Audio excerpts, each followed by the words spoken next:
takka miidiyaa kanatti waggaa baay'ee wallollee dhiifama nama gaafadheen beeku.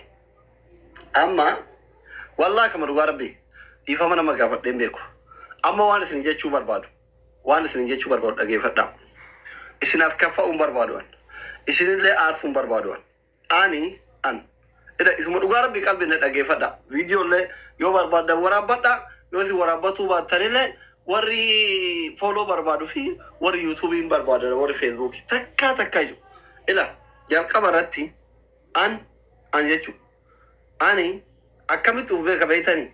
An hiyyeessa Oromoo gadii, fokkataa Oromoo gadii, wallaalaa Oromoo gadii, isin hundinaa olitti uf beeka. Wallaahi nama sammuun kiyya akkasitti amanu. Kam dhugaa rabbiin argu jechuudha. Isuma dhugaa rabbi nutu guddisee nutu akkas godhee maal kana keessa kiyyatti illee yaadee hin beeku dhageeffadhaa kaa eegasiin arrabsitanii karaa takka qofana dhaggeeffatanii eegasiin arrabsitan.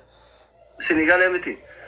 Isa itti aanu mootum andeen gadda dhimma haadhaa san irratti Oromoo hunda jenne warra yoo san na arrabsaa jiruun jire. Hayyee haati dhiisaa koomentii hidhaatiin dhageeffadhaa. Koomentii nama jira hidhaa freedom. Haati nama tokko haadha isaati. Haati isaa duutee qabrii jirti. Sayyettaniif dhugaadha haati tiyya duutee qabrii jirti. Rabbi anaa fi warra haadha hin qabnellee rabbi haa araaramu. Dhugaadha. Ani yeroo sanitti maaltu na buute beektanii? Ijoollee hiriyoota kiyyaa warra achiin na cinaa jiru goota koo maarree koo jira anaan kadhattu jennaan miira keessa galee warra yoo sanna achi gubbaa jiru arrabse. Tokkoffaa ana bira nama 1800 turtan achi nama 1000 jira haadha faaxetiif mubaarakiin bira achi ijoolleen namni 1000 takkaasun taabtaabin isin caalte isin nama 2000 as teettanii taabtaabin 200 qofa miira keessa galee jechuudha.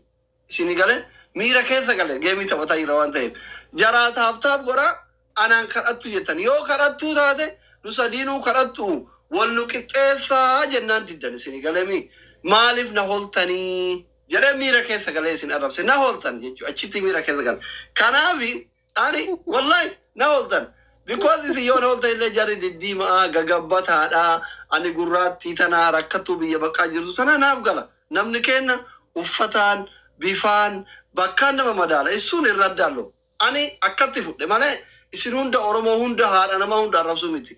Na warra yoo san na holaa jirutu natti dhagam na arrabse achumaan gizee isin asiin na holtan rabbi karaa fide amaarre wayii dhufee giiftii kenne.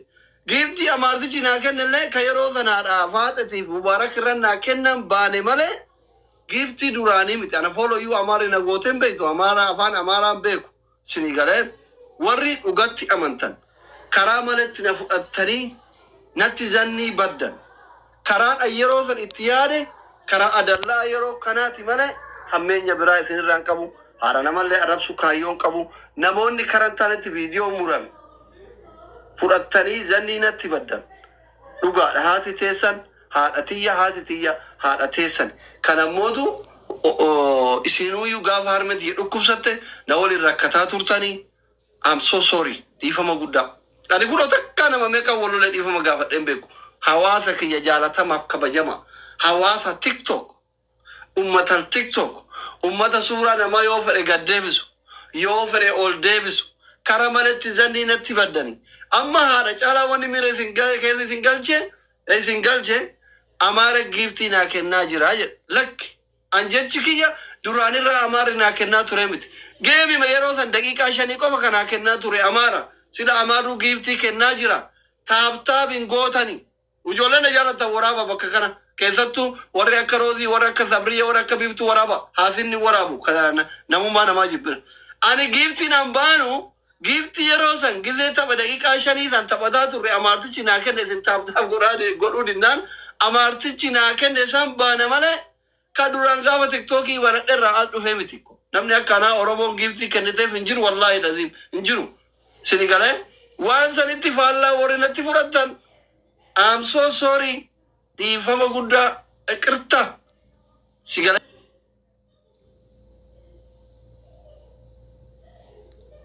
Shabaka gad. Isaan jirre lafa kaatanii jibba dhuunfaa rabbiin jibba ana kiyya isin keessa kaa'e homaa gochuu hin danda'u. Ani isin jaalladha. Warra natti aarus warra natti naarres warra na arrabsus warra suuraa kiyya gad deebisus warra ol deebisus ورنا كنس ورنا كنس هون دكذا والله والله والله والله كقد إذا ilma Oromoo kamiifuu hammeennan qabu. Ani gandarraa dantaan qabu, amantirraa dantaan qabu, dhaaba siyaasarraa dantaan qabu, Oromummaa keessan qofaaf isin jaalladhaan. Kana giifti fi mitan. Wallahi keessuma kiyya qulqullu'an. Mee giiftara abbaa feetanii dhalaa bareedduu feetan dhagaa gaafadha. Asli waa'ee namaa waa'ee ganda namaa haasayaa jedhani. Miseejii takka yoo isin fiddan.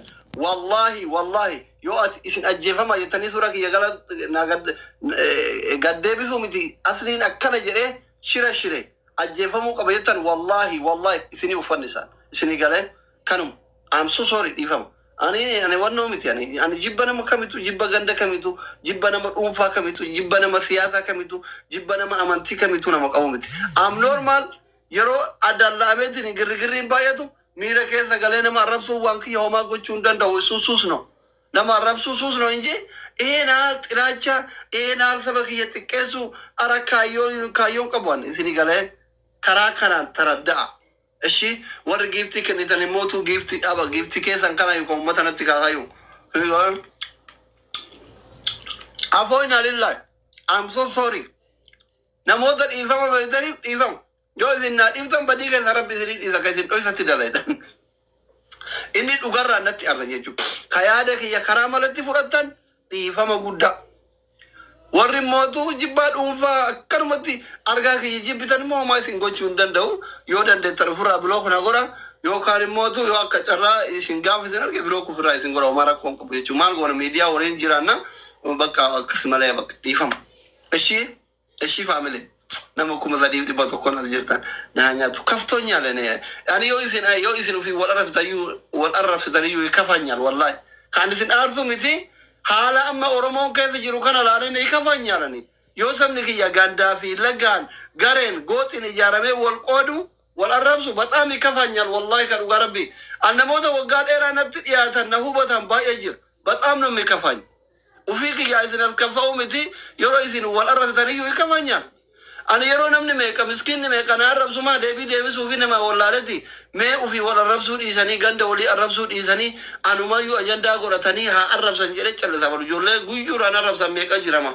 Arrabsi xiyya takkittiin isin agana ifte ani waggaa meeqa arrabfamaan jiru habiibooche. Waggaa tokko saafii arrabfamaan jiru yoom takkaa xistimbis jedhee beeka ko'an. Ani miskiina keessani ko'an harree keessani gara feetan na dhiitaan ergadha. Ishii tole habiibooche. Wali galle yeroo jalqabaatiif doktorii dhiifama isin gaafate. Hin gammanne warri dhugaan zanni natti baddan gara malatti fudhatanii zanni baddan. Okay? Ani yeroo waan balleessinu arrabsamaatuma oola. Warri immoo aslii bakka eenyuu dhabne jedhee ijoolleen baay'een viidiyoo murame arganii keessan na barreessaa turan namoonni gurguddaan hin jaalladhu. I'm so sorry.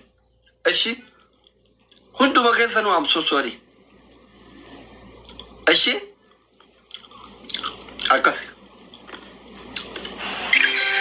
Dubaay deemuudha. Ina bahaa nyaannu faamili. Ina bahaa nyaannu. Kalas warra naa dhiise hunda isaanii rabbi badii keessanitti nyaadhiif. Awwala akirra keessan haa bareedu. Wallaahi yoo an garaa kiyya keessa hammeenna qabaadhe yoo an garaa kiyya keessa jibbaa keessan qabaadhe isin galee rabbiin arraba kiyyaa hidhu. An jibbaa nama tokkoon qabu wallaahi dhaziin. Kunoo kakadhee isinitti maara. Ana afaan kiyya summi afaan kiyya bakka dhukkuba gisee aare waan jedhuun beeku. Waan jedhuun beeku wallahi waan jedhuun beeku yoo aare haguma yeroo san aare miira kiyya tokko taattaruu hin danda'u san booda ani quban qabu. Kasanirra hafeen jechuun wallahi yoo ani jibbaa ganda tokkoo qabaadhe yoo an jibbaa nama dhuunfaa tokkoo qabaadhe yoo an jibbaa nama amantii tokkoo qabaadhe kunoo rabbiin arraba kiyyaa hidhu. An jibbaa nama tokkoo nama qabu miti wallahi dhazi. Nama qiimillee nama qabatu miti nama jibbaa nama tokkollee qabu miti wallahi kunoo rabbi arraba kiyyaa hidhu. Yoo jibbaa ganda tokko jibbaa Oromoo tokko akkuma dhuunfatti yoo an namnummaan jibbu tokko jiraate kunoo kakadhee isinitti rabbi arraba kiyyaa hidhu. Ashi garamaan naa dhiisa. Wal arrabsaatuma wal caqaatuma wal dhiitatuma as geenne abbaan feetan na arrabsa abbaan feetan immoo garamaan naa dhiisa. Anumaa isinii gochuu hin danda'ure hin fannifamaare doolaara 100,000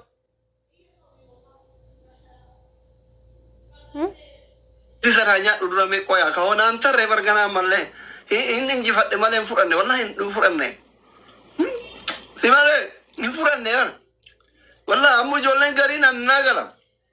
Namni gariin naa galaan. An namni gariin naa gala. Waan kuma dhibba takkitii san fudhe seetanii akkatti aartan naa gala. Wallah hin fudhanne garaa udura kana. Baatii dhufu keessa. Baatii dhufu keessa. Afaan hin beeku akkamiin fudhe yoo isin naqamadda. Miskiina. Eshi.